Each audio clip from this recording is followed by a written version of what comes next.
Jacob Blake, father says the man shot in Wisconsin is paralyzed. The black man shot many times in the back by Wisconsin police officers is paralyzed from the waist down, his father has said. Jacob Blake, 29, was shot several times as he went to a car and opened its door in the city of Kenosha on Sunday. The shooting sparked 2 nights of protests in the city, with buildings and cars set alight. His father has now told a U.S. newspaper that his son is paralyzed, although doctors do not know if it is permanent. Jacob Blake Sr. told the Chicago Sun-Times his son had 8 holes in his body. What justified all those shots? His father asked. What justified doing that in front of my grandsons? What are we doing?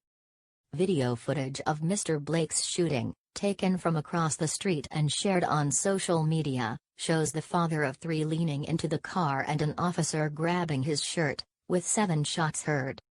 His fiancée, Laquisha Booker, described how the children, who witnessed everything as they sat in the back of the car, were screaming as their father was shot.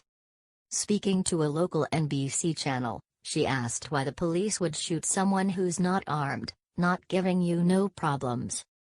You shot him numerous times for no reason, it didn't take all that, she said. You disregard that my kids were in the car at all, and you knew that they were in there because I kept screaming that before you all made it to the other side of the driver's side to get him in the car. I've been yelling that the whole time, let me get my kids. So that's not important to you all. What's important is killing somebody.